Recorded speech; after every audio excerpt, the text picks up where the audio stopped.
एक बार हर चीज़ को, ताकि आपको एक ओवरव्यू मिल जाए, एक आइडिया मिल जाए क्या है। तो पहला जो क्वेश्चन है हमारा असाइनमेंट नंबर 2 का, वो कहता है discuss the right of unpaid seller under Indian sales of goods act. अब इसको ना देखो, कभी भी ना इन चीज़ों को याद मत करना, कोशिश करना इनको समझने की। जब समझोगे तो याद करने की जरूरत, रटने की जरूरत नहीं पड़ेगी अगर समझ में आ गया तो इसलिए सबसे पहले इनको समझ लो। अब बात किसकी कर रहा है? अनपेड सेलर की बात कर रहा है। अनपेड सेलर वो व्यक्ति होता है जिसकी पेमेंट नहीं, जिसको पेमेंट नहीं किया गया या उसकी पेमेंट नहीं हुई, वो हमारा अनपेड सेलर है। अब उसके राइट्स क्या है? तो अगर आपको किसी चीज की पेमेंट नहीं मिली तो पहला राइट क्या होगा आपका? बताओ, पहला राइट क्या होगा आपका? सूट फाइल कर देंगे। हम्म?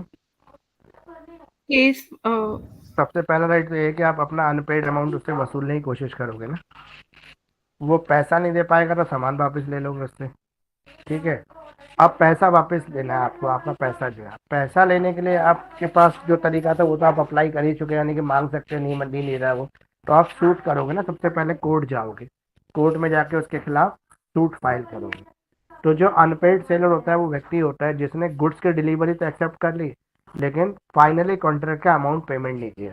तो इसमें कुछ अनपेड सेलर को रेमेडीज मिलती है। मतलब अनपेड सेलर वो है जिसने गुड्स तो डिलीवर कर दिया और बायर्स ने गुड्स तो ले लिया, लेकिन पेमेंट नहीं दिया आपको। तो अनपेड सेलर वो है जिसकी पेमेंट नहीं हुई, वो अनपेड रह गया, और गुड्स उसने डिलीवर कर दी, गुड्स वो डिलीवर कर चुका है। तो हम बात कर रहे हैं पहला वसूलने का तरीका, वो है सूट फॉर प्राइस। तो सेलर के पास एक तरीका है कि वो चाहे तो कोर्ट में केस फाइल कर सकता है, सूट फाइल कर सकता है उसके अगेंस्ट पैसा वसूलने के लिए। प्लस इस सूट के अंदर वो रिकवरी भी कर सकता है। रिकवरी मतलब जो उसको मेंटल इंजरी हुई, जिस वजह से उसने परेशानी ली उस पैसा ना मिलने से, उसको जो दिक्कत हुई उसका पैसा भी उसमें जोड़ सकता है। ठीक है। दूसरा सूट फॉर प्राइस का हो गया। तो एक और केस वो कर सकता है, suit for damages for non acceptance. मान लो कि बायर ने जो था ना माल ही नहीं एक्सेप्ट किया।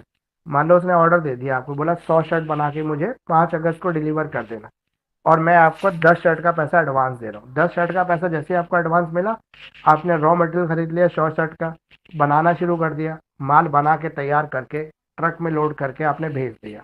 लेकिन जैसे उसके गोदाम पे पहुंचा तो उसने एक्सेप्ट करने से मना कर दिया। उसने बोला मुझे अब माल की जरूरत नहीं है, आप मेरा एडवांस रख लो और मुझे माल भी नहीं चाहिए। मतलब मैं एडवांस भी वापस नहीं मांगना, लेकिन आपका तो नुकसान हो गया। आपका नुकसान क्या हो गया? आपका नुकसान ये हो गया कि आपने उस 10 शर्ट के एडवांस के बेस पर जो पूरा मार्केट से रॉ मटेरियल खरीदा, लेबर को पेमेंट की, आपने वो लगाया, अगर वो माल नहीं लेगा, और अगर ये माल ऐसा है शर्ट का जो फैशन ही खत्म हो जाएगा, मार्केट में बिक ही नहीं पाएगा, या शर्ट ना मान उसको दूध मान लो कि किसी ने 100 लीटर दूध का आपको ऑर्डर दिया, आपने दूध अरेंज कर दिया जगह जगह से, दूध की डिलीवरी के लिए उसको भिजवा दिया, उसने बोला मुझे दूध की जरूरत नहीं है, मेरा एडवांस ही रख लो। लेकिन दूध तो भाई रुकेगा नहीं, खराब हो जाएगा, मार्केट में अब कहाँ ले जाएंगे हम इस दूध को? तो वो दूध खराब हो गया तो उसके डैमेजेस के लिए आप क्लेम कर सकते हैं। मतलब माल डिलीवर भी नहीं किया फिर भी आप पैसा मांग सकते हैं, क्योंकि वो चीज़ डैमेज हो गई। उसे कहते हैं सूट फॉर डैमेजेस। या वेजिटेबल्स है, किसी ने आपको वेजिटेबल का ऑर्डर दिया, आपने वेजिटेबल को तैयार करके मतलब खरीद के मार्केट से अरेंज करके उसको भिजवा दिया, लेकिन उसने डिलीवरी लेने से मना कर दिया। अब आप क्या करोगे उस सब्जियों का? आपके तो किसी काम की नहीं, हो तो खराब हो जाएगी। फ्रेश वेजिटेबल की डिमांड होती है मार्केट में, तो इसे सूट फॉर डैमेजेस फाइल कर देते हैं ऐसे केस में।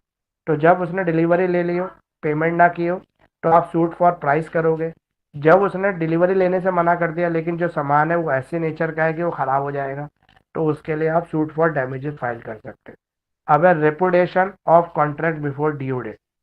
मान लो कि ड्यू डेट नहीं आई अभी, और बायर ने ड्यू डेट से पहले ही आपको नोटिस भेज के बोल दिया कि मुझे आपके माल की कोई ज़रूरत नहीं है, अब मुझे आप माल सप्लाई मत करना। तो इसके लिए भी एक वो बन जाता है, मतलब केस बन सकता है जिसमें हम रेपुटेशन ऑफ कॉन्ट्रैक्ट कहते हैं बिफोर ड्यू डेट। जब भी ड्यू डेट से पहले जो बायर होता है या सेलर होता है अपने कॉन्ट्रैक्ट को तोड़ देता है, तो उसकी एंटिसिपेटरी कुछ मतलब ड्यूटीज बनती हैं, एंटिसिपेटरी ब्रीच ऑफ कॉन्ट्रैक्ट बनता है, क्योंकि वो कॉन्ट्रैक्ट को तोड़ रहा है, और जो भी पार्टी कॉन्ट्रैक्ट को तोड़ेगी उसको नुकसान भरना पड़ेगा दूसरी पार्टी का, जितना भी नुकसान वो मांगेगी दूसरी पार्टी उतना। इसके अलावा सूट फॉर इंटरेस्ट होता है इसके अंदर। इंटरेस्ट, इंटरेस्ट का मतलब होता है एक्स्ट्रा अमाउंट जो आप बायर से वसूल रहे हो, क्योंकि आपने इंटरेस्ट रेट जो पेमेंट किया। फॉर एग्जांपल मान लो आपने ऑर्डर कंप्लीट करने के लिए मार्केट से पैसा उठाया, और उस पैसे पे आपको इंटरेस्ट देना पड़ रहा है। अगर वो डिलीवरी नहीं लेगा, डिलीवरी लेने से मना कर देगा, या वो कहेगा कि भाई मुझे चाहिए ही नहीं माल, या फिर मैं आधा माल एक्सेप्ट करूंगा, तो आपका जो इंटरेस्ट जा रहा है उस इंटरेस्ट को आप उससे वसूल सकते हो, उस इंटरेस्ट के अमाउंट को उससे वसूल सकते हो, क्योंकि आपने उस इंटरेस्ट पे पैसा जो लिया था उस कॉन्ट्रैक्ट को पूरा करने के लिए लिया था। अब इसके उल्टा हो जाए, मान लो बायर को रेमेडीज चाहिए हो सेलर के थ्रू, सेलर तो माल दे रहा है, सॉरी सेलर माल दे ही नहीं रहा, बायर तो माल खरीद रहा है, लेकिन बायर ने क्या कहा था कि 10 शर्ट का उसको एडवांस दे दिया, बोला 2 महीने बाद सप्लाई कर देना। 2 महीने बाद जो शर्ट है वो सप्लाई नहीं हुई बायर को, और बायर ने किसी और से एडवांस उठा लिया कि जैसे ही मेरे पास शर्ट आएगी तो 10 दिन बाद मैं आपको डिलीवरी कर दूंगा। उसने 10 दिन का मार्जिन लेके आगे ऑर्डर कर दिया। अब सेलर ने उसको माल दिया नहीं बायर को, तो बायर आगे कैसे उसको बेचेगा, तो बायर का नुकसान होगा।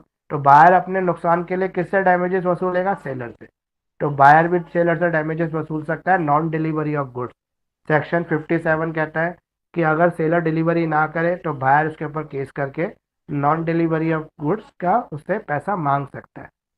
सूट फॉर स्पेसिफिक परफॉर्मेंस, मान लो कोई परफॉर्मेंस करने का वचन दिया हो, सेलर ने वचन दिया हो बायर को किसी काम को करने का, और उसकी स्पेसिफिक परफॉर्मेंस वो पूरी नहीं करता, वो अपने इस परफॉर्मेंस के जो प्रॉमिस है उसको कीप नहीं करता, उस प्रॉमिस को तोड़ देता है, तो इस कंडीशन में जो बायर है वो सेलर के ऊपर केस कर सकता है कि आपको अपनी ड्यूटी पूरी करनी चाहिए, अदरवाइज ब्रीच ऑफ कॉन्ट्रैक्ट का केस हो जाएगा।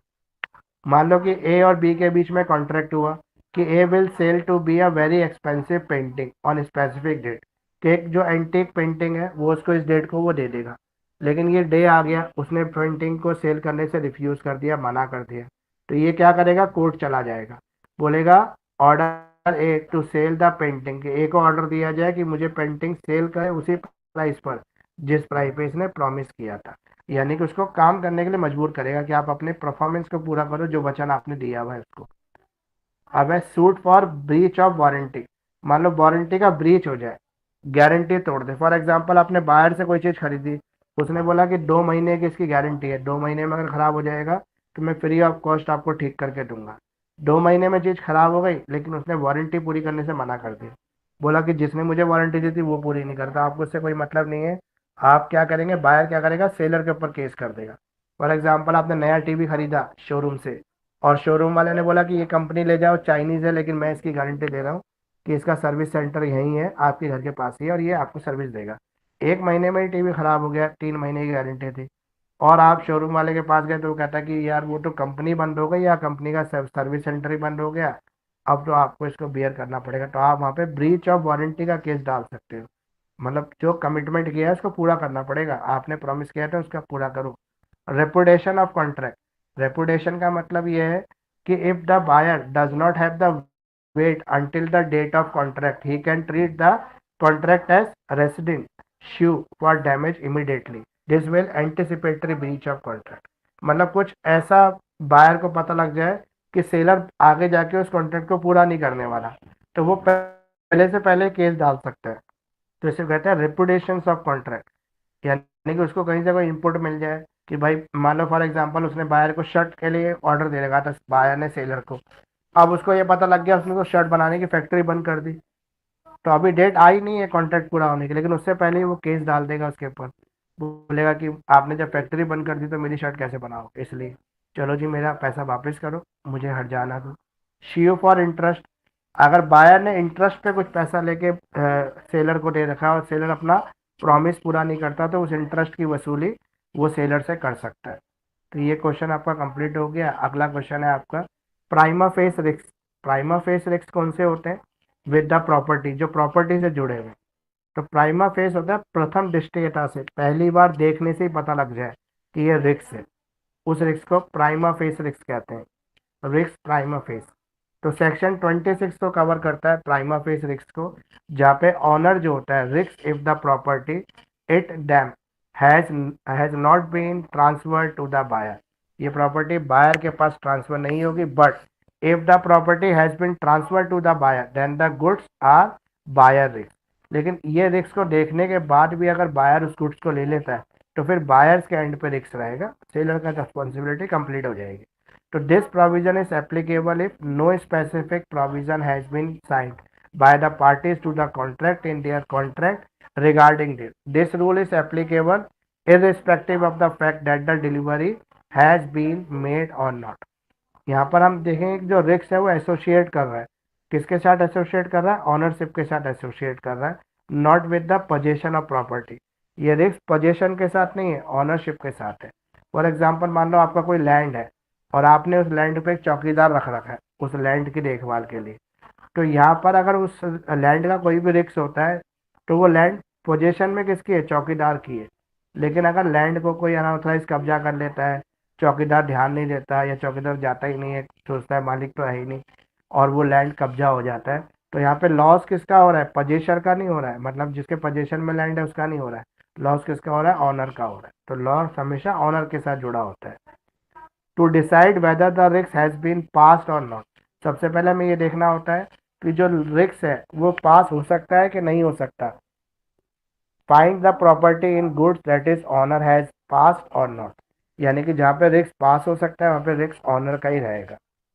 Passing the risk means the transfer of liability for damages और loss of property from seller of immovable property to buyer, जहाँ पर जो सेलर है जो इमूवेबल प्रॉपर्टी को बेच रहा है बायर को, मैंने बेचने वाला जब बायर को बेच रहा है तो उसको जो भी प्रॉपर्टी वो बेच रहा है वो रिस्क फ्री होनी चाहिए, मतलब उसके अंदर कोई ऐसा रिस्क इन्वॉल्व नहीं होना चाहिए। प्राइमा फेसिस पे प्रॉपर्टी रिस्क फेसिस होनी चाहिए, रिस्क फ्री होनी चाहिए।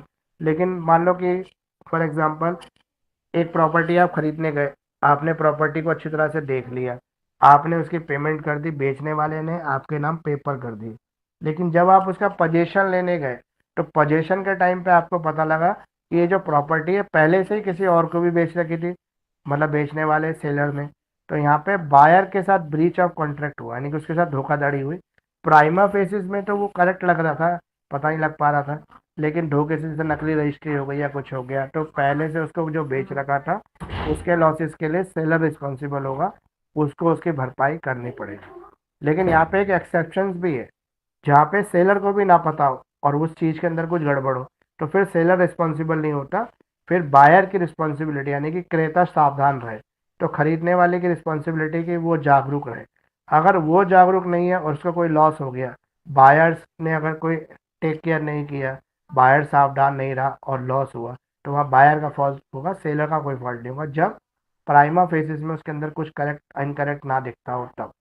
फॉर एग्जाम्पल मान लो कि एक घर खरीद लिया आपने, आपको पता नहीं था कि ये घर बहुत सालों से बंद है, लेकिन बेचने वाले को ये पता था कि बहुत सालों से उसका घर बंद है, उसने उसको पर उसको ये नहीं पता था कि आसपास के लोग ये कह रहे हैं इस घर के अंदर तो भूत है या कुछ अजीब तरह की आवाज़ें आती हैं।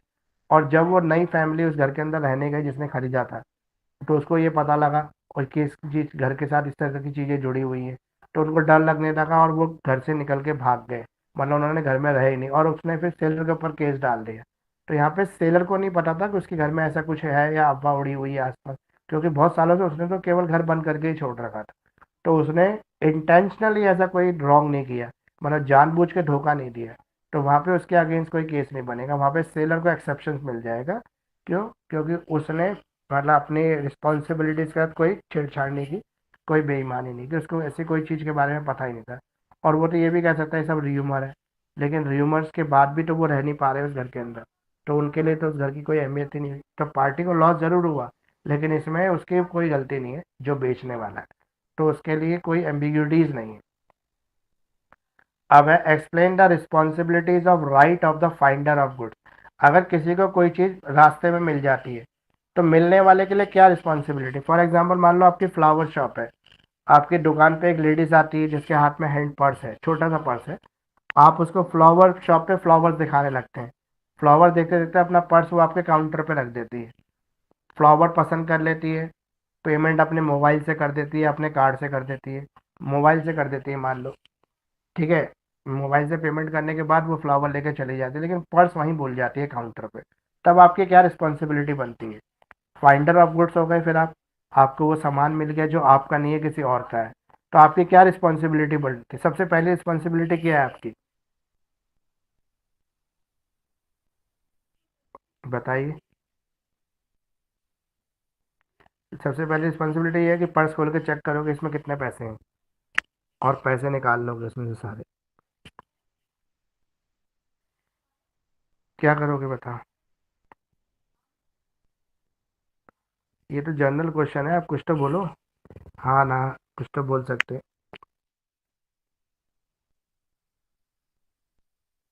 आप रास्ते में जा रहे हैं, आपको एक पर्स पड़ा मिल गया, आपने देखा कि पर्स है, उसमें आपको लग रहा है कुछ है, आपने उसको उठा लिया, उठा के चेक किया तो उसमें बहुत सारे पैसे रखे हुए हैं। तब आपकी क्या रिस्पॉन्सिबिलिटी है? उस पैसे को निकाल के अपनी जेब में रख लो और पर्स फेंक के चले जाओ आगे। ये रिस्पॉन्सिबिलिटी होगी, या लॉ हमारा कुछ और कहेगा इसके अंदर?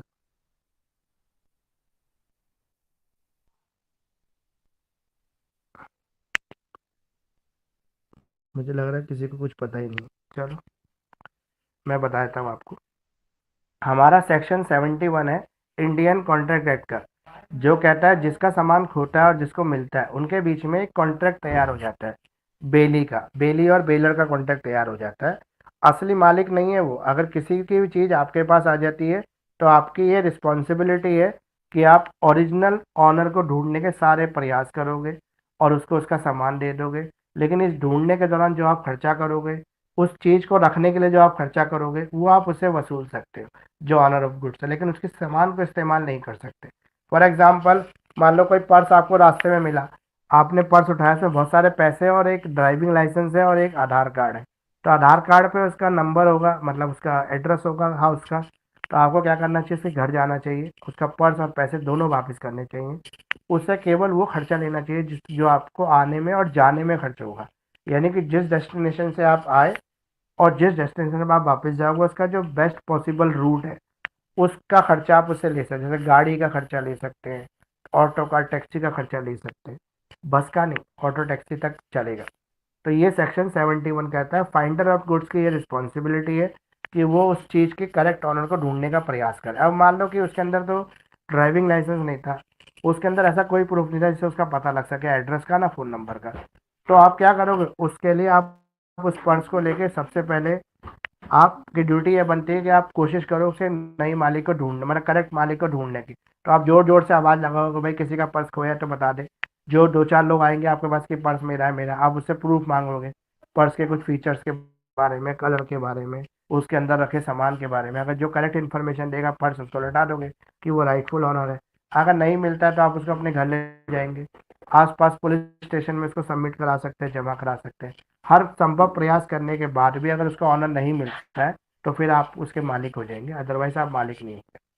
अब जैसे मान लो कि एक लेडीज काउंटर पे पर्स भूल गई और आपने देखा, आपको याद भी आ गया कि उसी लेडीज का पर्स है, तो आपने उठा के काउंटर के अंदर रख दिया कि भाई अभी थोड़ी देर में वो वापस आएगी, तो आप पर्स वापस कर देंगे। आपने कुछ नहीं चेक किया कि उसके अंदर क्या है क्या नहीं, आपने काउंटर के अंदर डाल दिया। आप चले गए खाना खाने लंच में, पीछे से आपका जो सर्वेंट था शॉप का, वो काउंटर पे बैठ गया, उसको पता नहीं था कि पर्स जो है वो किसी का छूट गया और अंदर रखा हुआ है। वो लेडी वापस आ जाती है, वापस आके अपने पर्स के बारे में इंक्वायरी करती है। तो आपका जो नौकर होता है उसको मना कर देता है कि पर्स उसके पास है नहीं, लेकिन उसको शक होता है कि पर्स उसका यहीं छूटा है। तो वो पुलिस ले आती है और उसके टाइम पे आप आ जाते हैं। जब पुलिस आ जाती है तो पुलिस आपके शॉप की तलाशी लेती है और पर्स आपके काउंटर में मिल जाता है। पुलिस आपके खिलाफ केस फाइल कर लेती है कि आपने जो है ब्रीच ऑफ कॉन्ट्रैक्ट कर दिया। ब्रीच ऑफ कॉन्ट्रैक्ट मतलब फाइंडर ऑफ गुड्स की रिस्पॉन्सिबिलिटी है, क्या रिस्पॉन्सिबिलिटी, करेक्ट ऑनर को वापस करें।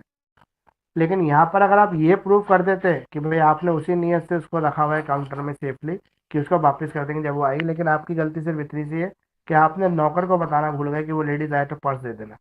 तो यहाँ पर आप बच जाएंगे। लेकिन अगर आपकी नियत में कोई खोट हुआ तो आप फंस जाएंगे। तो राइट एंड ड्यूटीज क्या है फाइंडर की? सबसे पहली है राइट टू लाइन। लाइन का मतलब है कि जो करेक्ट पॉसिबल वे हो सकता है गुड्स के असली मालिक को ढूंढने का, वो सारा कोशिश करे उसके असली मालिक को ढूंढने की। कोई खर्चा करता है ढूंढने में तो वो उसको असली मालिक से वसूल सकता है। Mesh you for specific reward. अगर मान लो कि उसने खर्चा कर दिया, फॉर एग्जांपल मान लो किसी कोई ऐसी चीज़ है जो खराब हो जाएगी, तो खराब हो जाएगी तो उसको बचाना जरूरी है। तो बचाने के लिए आपने क्या किया, उसको कोल्ड स्टोर में रख दिया। अब कोल्ड स्टोर में रखने के लिए आपके 2,000 रुपये खर्च हो गए। असली मालिक मिल गया, आपने चीज़ लौटा दी, लेकिन उसने बोला मैं क्यों दूंगा तुम्हें 2,000, वो सामान मेरा ही था, मैं नहीं देता तुम्हें 2,000। वो चला गया अपना सामान लेके। तो आप उसके ऊपर सूट फाइल कर सकते हो सेक्शन 168 के अंदर, इंडियन कॉन्ट्रैक्ट एक्ट के अंदर। आप बोलोगे कि भाई तेरा सामान रखने में मेरा इतना खर्चा हुआ तो मुझे ये सूट फॉर रिवार्ड चाहिए। सूट फॉर रिवार्ड का मतलब है कि मैंने खर्चा किया आपकी वजह से आपके सामान को बचाने के लिए, तो आपकी जिम्मेदारी है कि मेरे लॉस को आप भरपाई करें। When finder of the things commonly on sale may sell it. क्या उसको वो बेच सकता है आगे? मान लो कोई भी चीज़ को मिल गई तो फाइंडर क्या उसको बेच देगा? तो फाइंडर की रिस्पॉन्सिबिलिटी है पहली बात तो वो फाइंड करे। अगर वो फाइंड नहीं कर पाता, उसका ऑनर को नहीं कर पाता, और सर्टेन पीरियड पूरा होने वाला है, फॉर एग्जाम्पल मान लो दूध दूध है, अब दूध को तो सिर्फ 24 घंटे तक ही रखा जा सकता है, उससे ज़्यादा रखा नहीं जा सकता। अब दूध के पैकेट का मालिक तो मिल ही नहीं रहा, तो 24 घंटे बाद आपके पास ये मतलब ये अधिकार आ जाता है, ये पावर आ जाती है, या तो आप उसको सेल कर दो या यूज़ कर लो, वरना वो खराब हो जाएगा ना। तो किसी चीज़ को खराब होने से अच्छा है उसका कोई इस्तेमाल कर ले। तो कोई भी पेरिशेबल नेचर की जो चीज़ें होती हैं जो खराब हो जाती हैं, सड़ जाती हैं, खराब हो सकती है अगर उनको यूज़ ना किया जाए, तो आपके पास वो सर्टेन पीरियड जब वो खराब होनी शुरू होने वाली होंगी, तो आप उसको सेल भी कर सकते हैं, उसको यूज़ भी कर सकते हैं। अब है duty of finder of the goods. Finder की क्या ड्यूटी है? सबसे पहले ड्यूटी क्या है? रीजनेबल केयर करना। जैसे वो अपनी चीज़ का ध्यान रखता है, ऐसे ही वो उस चीज़ का भी ध्यान रखेगा जो उसको पाई है, जो उसको रास्ते में मिले, जिसका मालिक वो खुद नहीं है। जब तक उसका असली मालिक ना आ जाए तब तक वो उस चीज़ को संभाल के अपने पास रखेगा। दूसरा उसका उसका ड्यूटी क्या है कि वो अनऑथराइज यूज़ नहीं करेगा उसका। सेक्शन 154 कहता है कि जो भी चीज़ अगर आपको मिल जाती है किसी दूसरे की, आप उसको अनऑथराइज यूज़ नहीं करेंगे। फॉर एग्जाम्पल, मान लो आपको किसी का सोने का कड़ा मिल गया, आपने उसको पहनना शुरू कर दिया, जब तक मालिक नहीं मिलेगा तब तक तो मैं पहन ही लूँ, उसके बाद जब मिल जाएगा तो लौटा दूंगा, मैं कौन सा बेईमानी कर रहा हूँ। तो वो अनऑथराइज यूज़ है, किसी और की चीज़ आप यूज़ नहीं कर सकते क्योंकि आप ऑनर नहीं, आप उसका इस्तेमाल नहीं कर सकते, उसका यूज़ नहीं कर सकते, उसका फ़ायदा नहीं उठा सकते। तो इसलिए वो अनऑथराइज यूज़ हो गया, तो अनऑथराइज यूज़ नहीं कर सकते। Duty not to mix. कोई भी चीज़ अगर आपको मिल जाती है तो आपके पास ये अथॉरिटी नहीं है कि आप अपने सामान के साथ मिक्स कर दो उसको। मिक्स करने का मतलब है, फॉर एग्जाम्पल मान लो आपको एक सोने का कड़ा मिल गया और उसी सेम डिजाइन के कड़े आपके पास भी हैं, आपने क्या है, घर में जाके अपने कड़ों के साथ रख दिया, क्योंकि सेम वजन सेम डिजाइन उन कड़ों का भी है। तो आपको लगा कोई भी दे दूंगा, क्या फ़र्क पड़ता है, सेम ही डिजाइन है, सेम ही वजन है, सब कुछ सेम है, ठीक है। और जैसे 24 कैरेट है, 24 कैरेट का ही है, हॉलमार्क है तो हॉलमार्क ही है, सब कुछ सेम है, लेकिन फिर भी आप उसको मिक्स नहीं कर सकते। ये कहता है हमारा जो इंडियन कॉन्ट्रैक्ट एक्ट है, उसका 156 सेक्शन ये कहता है कि फाइंडर की रिस्पॉन्सिबिलिटी है कि वो उसको सेपरेट रखे, अपनी खुद की चीज़ों के साथ मिक्स ना करे। अगर वो मिक्स करता है तो उसके बाद फिर वो जो असली ऑनर है, अगर उसको ऐसा लगता है कि उसके चीज़ के अंदर कुछ भी गड़बड़ हुई है, तो वो कंपनसेशन के लिए केस कर सकता है। Duty to return the goods.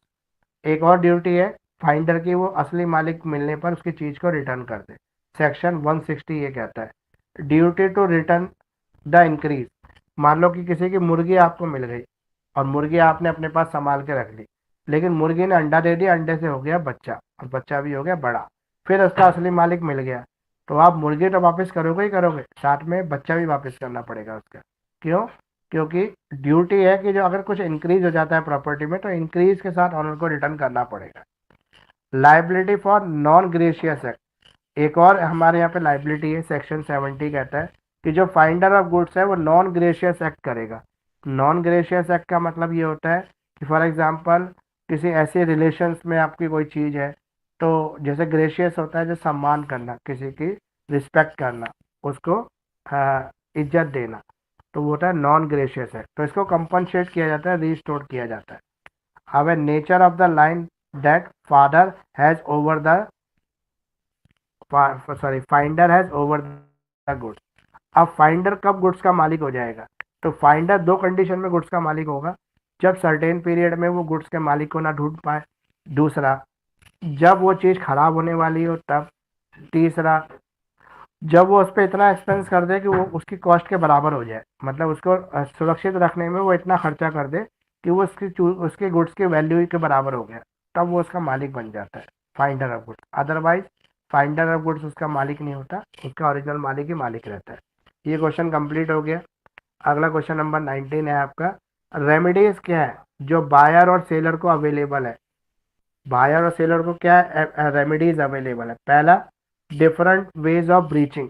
Breach का मैंने ऊपर बताया आपको, बायर और सेलर की जो ड्यूटीज बताई हैं वो ऊपर भी बताई हैं, जहाँ पे ये था कि अगर बायर माल की सप्लाई, बायर जो है वो सप्लाई लेने से मना कर दे तो सेलर उस पर ब्रीच ऑफ ड्यूटी का केस डालकर अपना नुकसान वसूल सकता है।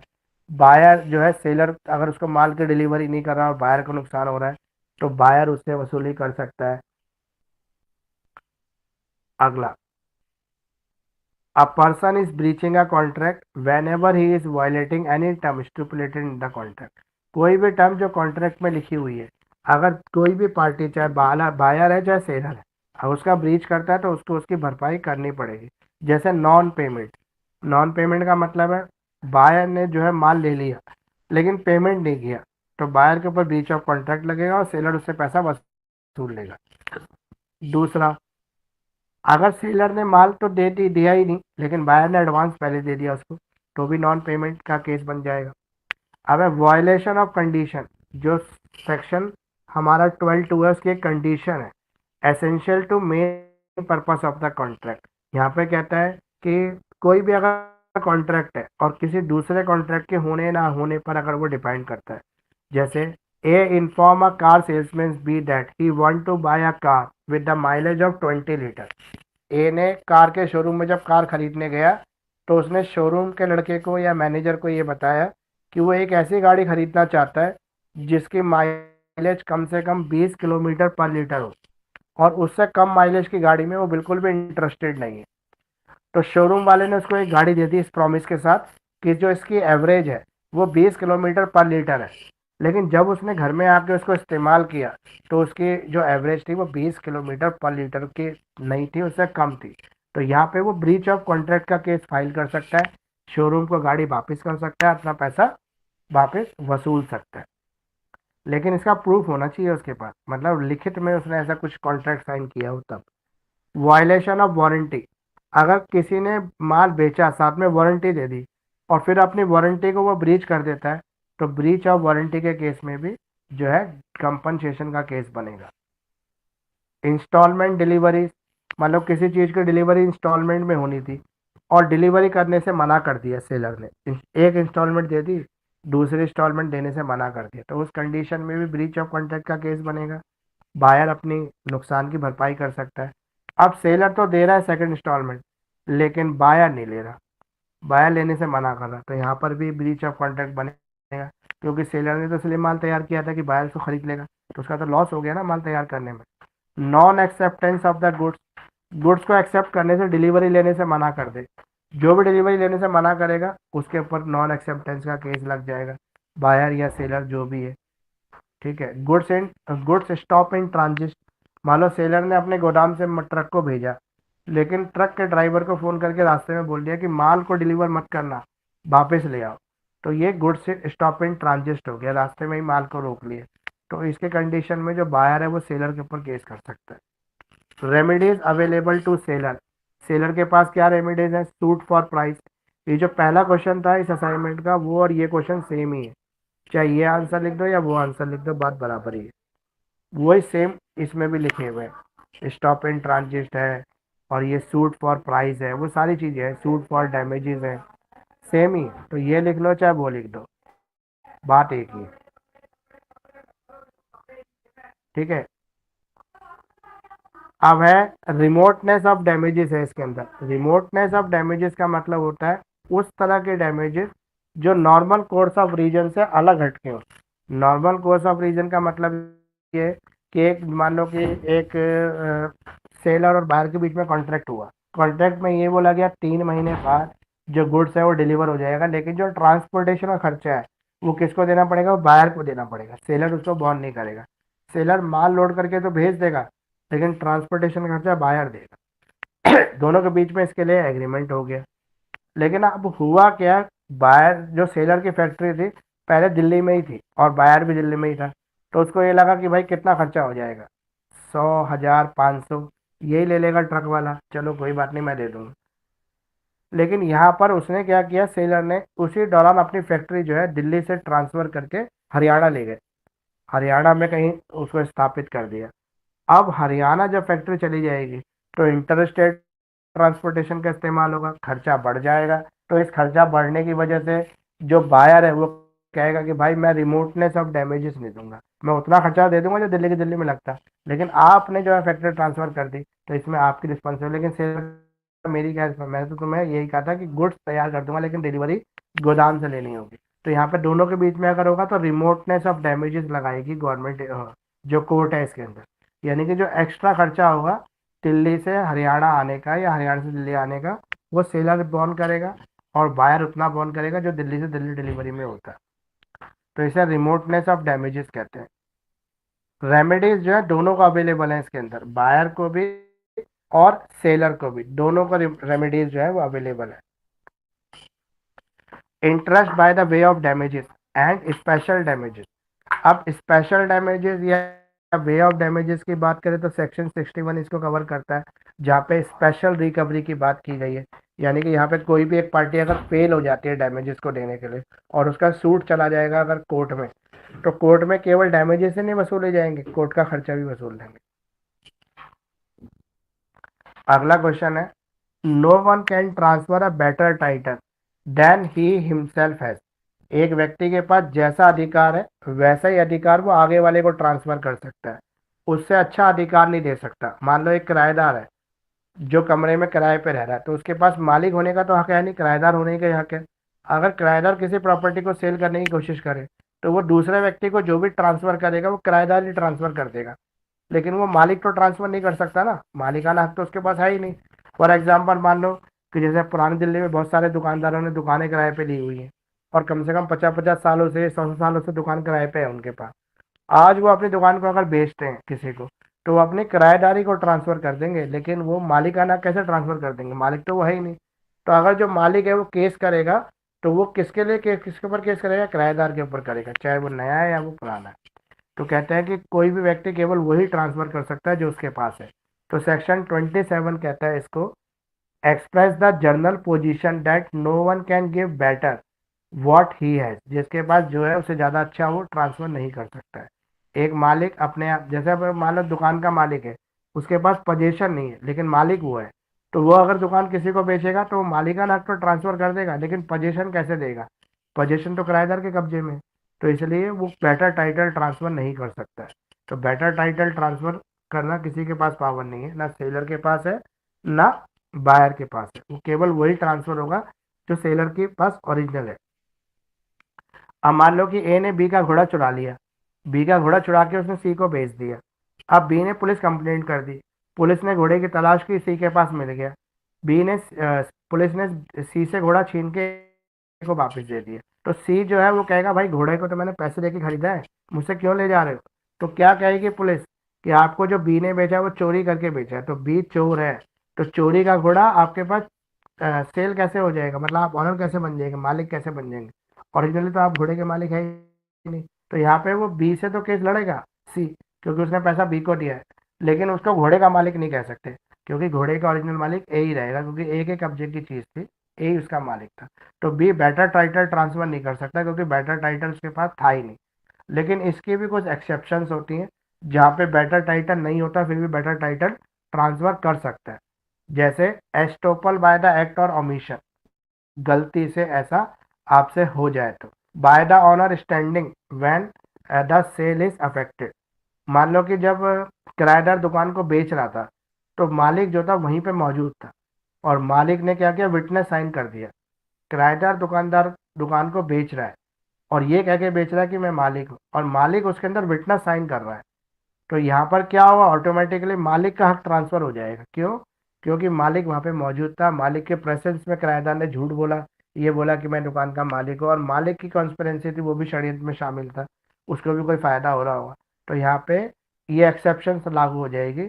उसको पता है, ऑनर वहाँ पे खड़ा हुआ है, उसको पता है ये सेल्स हो रही है, लेकिन ऑनर कोई उसके अंदर इंटरफेयर नहीं कर रहा, ना बता रहा है सामने वाले को कि ये जो बेच रहा है ये किराए की दुकान है और ये मेरा किराएदार है, ऐसा कुछ भी नहीं कर रहा है, उसको सेल एग्रीमेंट भी बनवा रहा है। तो इससे कहेंगे कि वो क्या हो जाएगा, estoppel bye act of omission. अगर मान लो दूसरे इसके अंदर हम देखें कि ऑनर की परमिशन से पजेशर जो है उस गुड्स को सेल कर रहा है। फॉर एग्जांपल एक एजेंट है, आपने अपने एजेंट को बोला कि मेरी ज़मीन बिकवा देना, और आप ज़मीन के पेपर भी एजेंट के पास सौंपी है। एजेंट ने किसी से एडवांस उठा लिया और आपको पूछा फ़ोन पे कि भाई मैं एडवांस ले रहा हूँ, बताओ ले ले, तो आपने ही बोल दिया कि ले लें एडवांस, और एजेंट ने आपके बिहाफ पर एडवांस उठा लिया। तो यहाँ पे एजेंट जो भी एक्टिविटीज़ कर रहा है वो आपकी परमिशन से कर रहा है। जब वो आपकी परमिशन से करेगा तो वो बेटर टाइटल नहीं है, फिर भी वो बेटर टाइटल ट्रांसफ़र कर देगा। क्यों कर देगा, वो बयाना तो ले रहा है आपकी ज़मीन का जबकि मालिक आप है, लेकिन आपकी परमिशन से ले रहा है, तो इसलिए वो बेटर टाइटल ट्रांसफ़र कर सकता है, जबकि उसके पास है नहीं, तब भी कर सकता है। ठीक है। एस्टॉपेल बाय नेग्लिजेंस, अगर लापरवाही से कभी ऐसा काम हो जाए तो भी इसको ट्रू माना जाता है। फॉर एग्जाम्पल, मिस्टर ए के दो बेटे हैं, सी और डी। तो मिस्टर ए ने अभी अपनी जायदाद ट्रांसफर नहीं की है, लेकिन मिस्टर ए की डेथ हो गई। तो डेथ होते ही बी और सी ने ये सोचा, सी और डी ने ये सोचा कि पिताजी की डेथ हो गई तो हम मालिक हो गए। तो उसमें से एक भाई ने जाके बाहर किसी से एग्रीमेंट साइन कर लिया और बोला कि भाई मैं अपने हिस्से की प्रॉपर्टी आपको ट्रांसफर कर रहा हूँ, बेच रहा हूँ, मुझे इतना पैसा दे दो। आपने पैसा उठा लिया, मतलब सी ने पैसा उठा लिया उस जमीन के ब्याह पर। तो यहाँ पर सी की जो अभी हिस्सा मिला नहीं है फादर की डेथ के बाद, लेकिन फिर भी वो इनडायरेक्टली मालिक है, तो वो बेटर टाइटल ट्रांसफर कर देगा, अपने हिस्से को वो बेच देगा। जैसे कोर्ट अभी डिसाइड करेगी कि फादर की डेथ के बाद क्या पता फादर ने कोई विल छोड़ दी, तो वो नेग्लेक्ट हो जाएगी, वो नन एंड वाइड हो जाएगा जो भी पैसा उसने उठाया है। लेकिन अगर फादर ने कोई विल नहीं छोड़ी तो ऑब्वियसली जो है फादर की डेथ के बाद बच्चे ही मालिक होते हैं। तो वहाँ पे बेटर टाइटल ना होते हुए बेटर टाइटल ट्रांसफर कर देगा। ठीक है। सेल बाय मर्केंटाइल एजेंट, कोई मर्केंटाइल एजेंट किसी चीज को सेल करता है।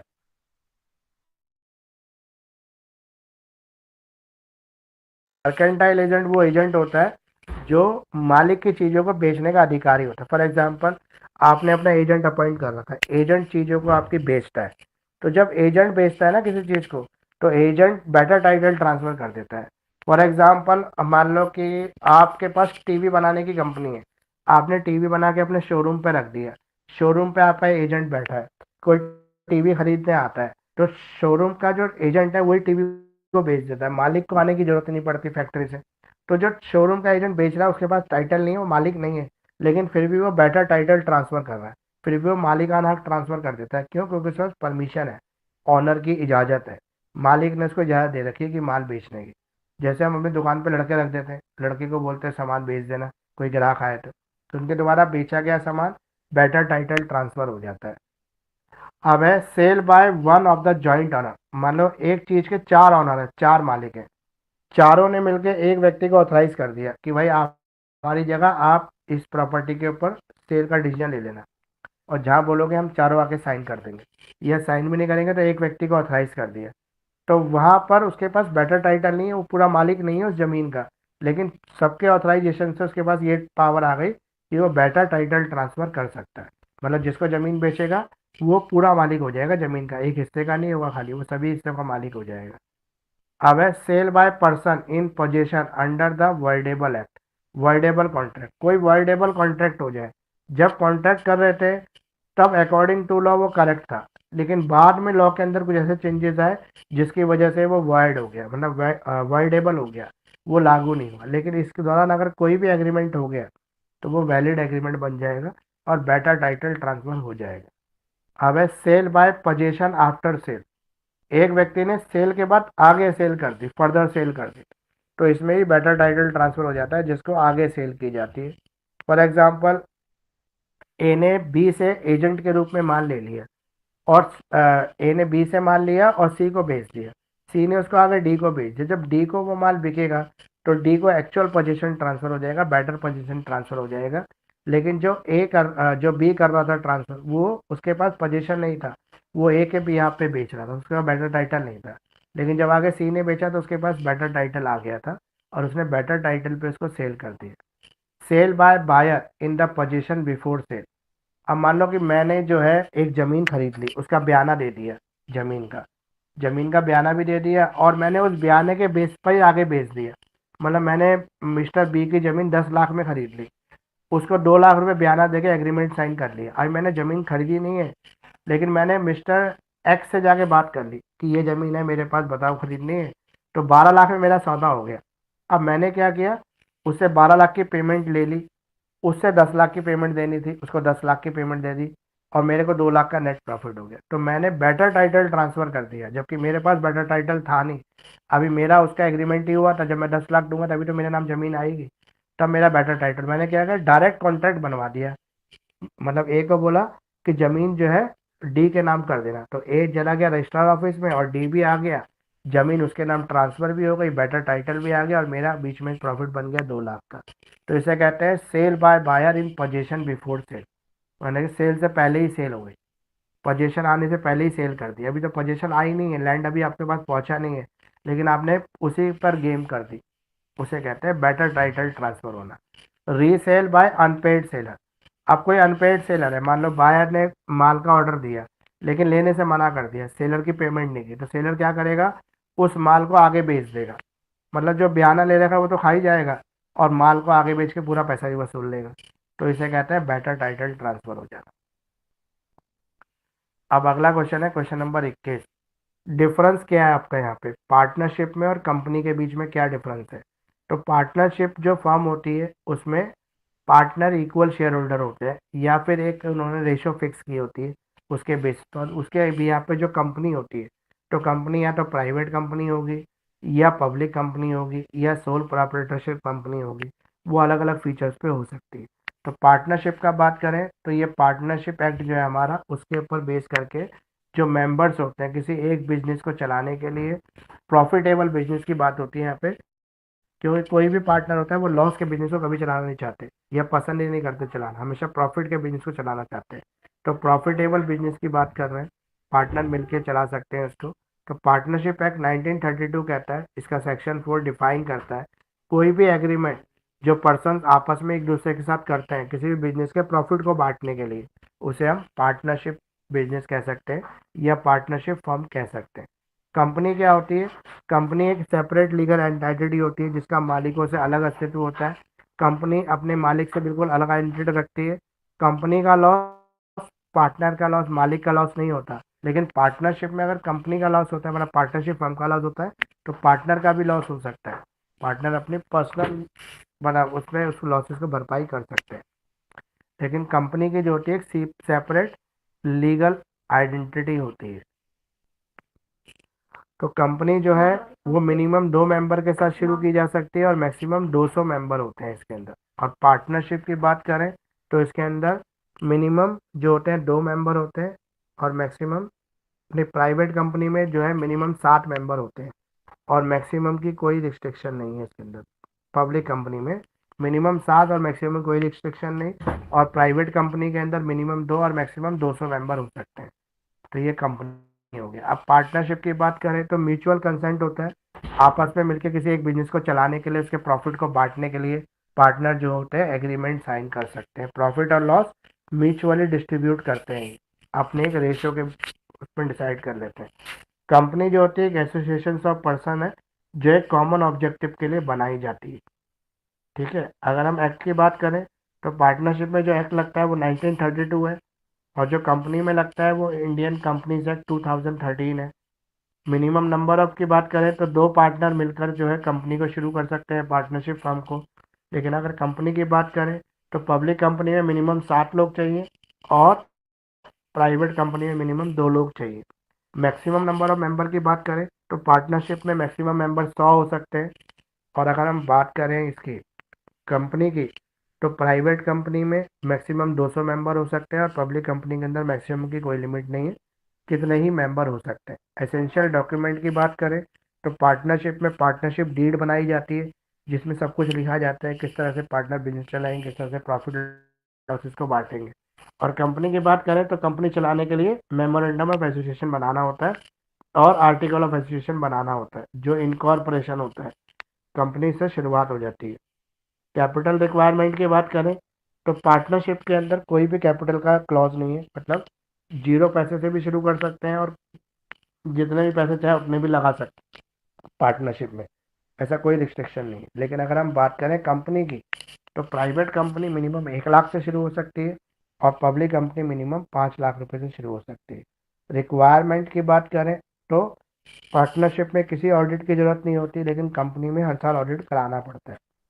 ट्रांसफरेबिलिटी की बात करें तो सभी पार्टनर की कंसेंट से ही कोई चीज़ ट्रांसफ़र हो सकती है, लेकिन वो पार्टनरशिप ट्रांसफ़र हो सकती है। लेकिन कंपनी की बात करें तो कंपनी ट्रांसफ़र भी हो सकती है। और कंसीडर अ लीगल एंटिटी, तो पार्टनरशिप की कोई लीगल एंटिटी नहीं होती, लेकिन कंपनी की एक लीगल एंटिटी होती है। इसके अलावा प्रोसीजर क्या है, किसी भी पार्टनरशिप फर्म को आपको रजिस्टर कराना है तो एक एप्लीकेशन ऑफ रजिस्ट्रार लगेगी, मैं रजिस्ट्रार के पास एक एप्लीकेशन फाइल करेंगे जिसमें कंपनी का पार्टनरशिप फर्म का नाम लिखना पड़ेगा आपको, किस बिजनेस के लिए आप शुरू करना चाहते हैं पार्टनरशिप फर्म वो बताना पड़ेगा, साथ साथ आपको ये भी बताना पड़ेगा कि आपका हेड ऑफिस कहाँ पे रहेगा, किस लोकेशन में आप काम करना चाहते हैं, कब से काम शुरू करना चाहते हैं। पार्टनर जो होंगे उन सबके नाम एड्रेस देने पड़ेंगे आपको। कंपनी अगर पहले से चल रही है तो ये बताना पड़ेगा कि पहले कितने टाइम से कंपनी आप चला रहे हैं, ठीक है। और जो पार्टनर है जिनको आपने पार्टनर बनाया है उनका सिलेक्शन का बेसिस क्या है, उनकी कैपिटल इन्वेस्टमेंट कितनी है, ये सब आपको डिस्क्लोज करना पड़ेगा। तो अब ये सब डिस्क्लोज करने के बाद अगर कंपनी पास हो जाती है तो उसको सर्टिफिकेट ऑफ इनकॉर्पोरेशन जारी हो जाएगा, एक सर्टिफिकेट मिल जाएगा और कंपनी शुरू हो जाए, मतलब पार्टनरशिप फर्म शुरू हो जाएगी। अगर कोई भी कंपनी आप बिना रजिस्ट्रेशन चला रहे हैं, पार्टनरशिप फर्म सॉरी, बिना रजिस्ट्रेशन चला रहे हैं, तो इसके आफ्टर इफेक्ट तो कुछ भी नहीं है, चलती है बहुत सारी कंपनी को। पार्टनरशिप फर्म को बिना रजिस्ट्रेशन चलाने के लिए कोई इंडिया में गुनाह नहीं है, कोई सज़ा नहीं होती, लेकिन फिर भी अगर रजिस्टर करके चलाएंगे तो सेक्शन 69 इसके रजिस्ट्रेशन के प्रोसेस को बताता है। अगर हम नॉन रजिस्टर्ड फर्म की बात करें तो छोटी मोटी नॉन रजिस्टर्ड पार्टनरशिप हो सकती हैं, लेकिन बड़ी लेवल पर अगर आप करना चाहते हैं तो नॉन रिकॉग्नाइजेशन के बेसिस के बिना हो नहीं सकती, आपको रिकॉग्नाइज कराना ही पड़ेगा। जैसे कोई भी फर्म अगर रजिस्टर्ड है तो अपने नाम से सिविल सूट कर सकती है, कोर्ट में कंपनी के नाम से केस हो सकता, मतलब पार्टनरशिप फर्म के नाम से केस हो सकता है। लेकिन अगर कोई नॉन रजिस्टर्ड फर्म है तो वो अपने नाम से केस नहीं कर सकती, उसके पार्टनर उसके लिए रिस्पॉन्सिबल रहेंगे, पार्टनर के नाम पर ही केस होगा। लेकिन अगर हम पार्टनरशिप फर्म की बात करें तो इससे जो पार्टनर है उनको रिलीफ मिल सकता है कंपनी के लाइबिलिटीज के लिए, पार्टनरशिप फर्म के लाइबिलिटीज के लिए पार्टनर को दोषी नहीं ठहराया जाएगा। थर्ड पार्टी कोई भी क्लेम करेगी, कोई सूट करेगी, तो अगर पार्टनरशिप फर्म आपकी रजिस्टर्ड है तो वो पार्टनरशिप के फर्म के नाम से करेगी और पार्टनरशिप फर्म के ऊपर करेगी। कोई भी लीगल एक्शन आप किसी पार्टनर के खिलाफ नहीं ले सकते। लेकिन अगर पार्टनर जो है अपने पार्टनरशिप एग्रीमेंट अगर रजिस्टर्ड है और उसके टर्म्स एंड कंडीशन का वायलेशन करते हैं, जैसे बोला गया है कि कोई भी लॉसेस होंगे सब मिलकर उसको बॉन्ड करेंगे, लेकिन लॉसेस होने पर कुछ पार्टनर उस लॉस में हिस्सा देने से मना कर दें, तो वो केस जा सकता है कोर्ट में और कोर्ट उसकी सुनवाई कर सकते हैं अगर रजिस्टर्ड है तो। अनरजिस्टर्ड है तो कोई सुनवाई होगी नहीं कोर्ट के अंदर। नॉन रजिस्ट्रेशन के इफेक्ट क्या हो सकते हैं, आप कोई भी केस फाइल नहीं कर सकते, आपको कोर्ट से कोई रिलीफ नहीं मिल सकता, आप पार्टनर्स के बीच में कोई डिस्प्यूट हो जाए तो कोई लीगल केस नहीं बना सकते आप उसके ऊपर। और के थर्ड पार्टी आपके मतलब कोई ब्रीच ऑफ कॉन्ट्रैक्ट कुछ करते तो भी कोई केस नहीं कर सकते आप, वायलेशन ऑफ लॉ नहीं है। पार्टनरशिप फर्म को डिफाइन करें और एसेंशियल क्या है इसके, मतलब पार्टनरशिप फर्म के एसेंशियल क्या क्या है। तो पार्टनरशिप फर्म होती है दो दो लोगों से शुरू हो सकती है, दो से ज़्यादा लोग भी मिलकर किसी बिजनेस को जॉइंट रेशियो में चला सकते हैं। तो पार्टनरशिप का मतलब होता है कि जितने इसके पार्टनर हैं वो इक्वल रिस्पॉन्सिबल होंगे, उनको जिम्मेदार ठहराया जाएगा। पार्टनर के लिए पार्टनरशिप फर्म को शुरू करने के लिए इसके 5 एसेंशियल एलिमेंट्स हैं। जैसे पार्टनरशिप एग्रीमेंट, पार्टनरशिप का क्या एग्रीमेंट है, पार्टनरशिप में जो है मैक्सिमम 20 तक मेंबर हो सकते हैं, ठीक है, मैक्सिमम इसके 20 होते हैं, मिनिमम 2 मेंबर हो सकते हैं इसके। Operation of business in the partnership, partnership में जो भी काम किया जाएगा उसके लिए सभी पार्टनर इक्वली रिस्पॉन्सिबल होंगे, सभी पार्टनर को आप इक्वली रिस्पॉन्सिबल ठहरा सकते हैं। जो भी ऑपरेशन ऑफ बिजनेस होगा उसकी रिस्पॉन्सिबिलिटी सभी के लिए होगी, जो भी प्रॉफिट होगा उसको पार्टनर ने जो भी डिसाइड किया होगा इक्वली डिस्ट्रीब्यूट कर लेंगे, या जो रेशो उन्होंने बना रखी होगी प्रॉफिट डिस्ट्रीब्यूशन करने के लिए उस रेशो में वो प्रॉफिट को बांट लेंगे। म्यूचुअल एजेंसी सभी जो है इक्वल रिस्पॉन्सिबल रहते हैं। को पार्टनर जो होते हैं वो को ऑनर भी होते हैं कंपनी के। जो पार्टनर्स होते हैं अगर कंपनी के नाम पे पार्टनरशिप के नाम फर्म के नाम पे कोई भी बिल्डिंग खरीदते हैं, कोई एसेट्स खरीदते हैं, तो उसके सभी को ऑनर होते हैं। पार्टनरशिप फर्म और को ऑनरशिप में क्या है डिफरेंशिएशन, तो को ऑनरशिप एक कॉन्ट्रैक्ट होता है जो किसी पर्टिकुलर टास्क को ख़त्म करने के लिए, किसी पर्टिकुलर काम को ख़त्म करने के लिए किया जाता है। लेकिन पार्टनरशिप एक लॉन्ग रन में चलने वाला ऑब्जेक्ट होता है, ठीक है। पार्टनरशिप जो है वो बिजनेस ऑब्जेक्ट है और को ऑनरशिप जो है एक बिजनेस पोजेशन है, मतलब एक छोटे से काम, फॉर एग्जांपल कहीं पे जो है फर्नीचर बनाने का काम था तो दो लोगों ने मिलकर को ऑनरशिप में उस काम को ले लिया, तो वो को ऑनरशिप है, उस काम को पर्टिकुलर पूरा होते ही वो ख़त्म हो जाएगा। लेकिन पार्टनरशिप लगातार चलती रहती है। Transfer of income, transfer of income को ऑनर में ट्रांसफर्स होती है इनकम, उसका जो इंटरेस्ट होता है जो प्रॉफिट होता है वो ऑनर्स के बीच में। और पार्टनरशिप में पार्टनरशिप फर्म के हेड में चला जाता है, मतलब कंपनी के हेड में आता है प्रॉफिट। एजेंसी रिलेशनशिप होता है किसी पर्टिकुलर टास्क को कंप्लीट करने के लिए, यहाँ पे जॉइंट प्रॉपर्टी के बारे में बात कर सकते हैं को ऑनरशिप के अंदर। और राइट ऑफ इन्वेस्टमेंट जो होता है को ऑनरशिप में दोनों को ऑनर करेंगे स्पेंड, और पार्टनरशिप में जो कंपनी होगी जो पार्टनरशिप फर्म होगी वो करेगी इन्वेस्ट। एक्ट की बात करें तो को ऑनरशिप के लिए कोई पर्टिकुलर एक्ट नहीं है, लेकिन पार्टनरशिप के लिए एक्ट है 1932। Under what circumstances a minor can admitted benefit of the partnership. क्या पार्टनरशिप फर्म में किसी माइनर को पार्टनर बनाया जा सकता है? क्या माइनर को लाइबिलिटीज के लिए रिस्पॉन्सिबल ठहरा सकते हैं, या केवल प्रॉफिट में ही माइनर का हिस्सा होगा? अगर माइनर पार्टनर बन जाता है तो उसके राइट्स क्या क्या होंगे? तो माइनर को हम प्रॉफिट में हिस्सा दे सकते हैं कंपनी के अंदर, मतलब पार्टनरशिप फर्म में माइनर को पार्टनर बना सकते हैं, लेकिन माइनर सिर्फ आपके प्रॉफिट में हिस्सा लेगा, लॉसेस में माइनर का कोई हिस्सा नहीं होगा। तो लाइबिलिटीज के लिए माइनर को हम रिस्पॉन्सिबल नहीं ठहरा सकते। जैसे बहुत से लोग होते हैं अपने बच्चों के नाम पे कंपनी शुरू करते हैं, तो बच्चों को वो पार्टनर तो बना लेते हैं, लेकिन बच्चे केवल प्रॉफिट में हिस्सा लेते हैं, उनके लिए लाइबिलिटीज में कोई रिस्पॉन्सिबिलिटी नहीं। अब राइट क्या क्या है माइनर के? जो भी राइट्स पार्टनर के होते हैं वो सारे राइट माइनर्स के भी होते हैं। वो बुक्स ऑफ अकाउंट को इंस्पेक्ट कर सकते हैं, वो कंपनी के प्रॉफिट को, कंपनी के बिजनेस को देख सकते हैं, चेक कर सकते हैं, क्वेश्चनिंग कर सकते हैं, किसी डॉक्यूमेंट की फोटोकॉपी ले सकते हैं। ठीक है, जब वो मेजर हो जाएंगे तो 6 महीने हैं उनके पास डिसीजन लेने के लिए कि वो बड़े होने के बाद इस कंपनी में पार्टनर रहेंगे या छोड़ देंगे। वो चाहे तो कंपनी में पार्टनर रहे, चाहे तो छोड़ दे। अब माइनर्स की लाइबिलिटीज क्या है? माइनर्स को पर्सनली किसी भी फर्म के लॉस के लिए लायबल नहीं ठहराया जा सकता। अगर पार्टनरशिप फर्म इंसॉल्वेंट होती है तो माइनर को इंसॉल्वेंट नहीं ठहराया जा सकता, मतलब माइनर कभी दिवालिया नहीं होता। इसलिए 18 साल से कम व्यक्ति किसी कंपनी का पार्टनर है, किसी पब्लिक नोटिस के थ्रू उसको पार्टनर बनाया जा सकता है कंपनी के प्रॉफिट के अंदर। तो माइनर चूज कर सकता है कि उसको उस कंपनी का पार्टनर बनना है कि नहीं बनना। तो फुल टाइम मेंबर भी हो सकता है और पार्ट टाइम मेंबर भी हो सकता है माइनर जो है। अब अलग अलग मोड क्या है रिटायरमेंट होने के? पार्टनरशिप से कोई व्यक्ति रिटायर होना चाहे तो क्या तरीका है उसका रिटायर होने का? तो रिटायरमेंट हो सकता है, सेक्शन 32 ये कहता है कोई पार्टनर चाहे तो कंपनी से रिटायरमेंट ले सकता है, लेकिन रिटायरमेंट लेने के लिए उसको सभी पार्टनर की कंसल्ट लेनी पड़ेगी। उस कंपनी में जितने भी पार्टनर है सभी पार्टनर उसको अगर परमिशन देंगे तभी वो रिटायर हो सकता है, अदरवाइज वो रिटायर नहीं हो सकता। जो रिटायरिंग पार्टनर है उसको रिटायर होने से पहले अपनी सारी लाइबिलिटी को डिस्चार्ज करना पड़ेगा, मतलब उससे पहले कंपनी की सारी लाइबिलिटीज की पेमेंट होगी, जितने प्रॉफिट होंगे उन सबको बांटा जाएगा, सबका सेटलमेंट होने के बाद ही वो कंपनी को छोड़ सकता है। इसके अलावा जो आउटसाइडर के लाइबिलिटीज है, जो कंपनी के बिहाफ पे उसने कुछ प्रोमिस कर रखे हैं, किसी से कोई कॉन्ट्रैक्ट कर रखा है, उन सबके सेटलमेंट करनी हो और एक नोटिस इश्यू करना पड़ेगा, ताकि पब्लिक को ये पता लगे कि आज के बाद वो इस कंपनी का पार्टनर नहीं है। ठीक है। अब इसके अंदर एक और क्वेश्चन है कि इम्प्लाइड अथॉरिटी क्या है पार्टनर की? क्या पार्टनर एक एजेंट के रूप में काम करता है कंपनी के?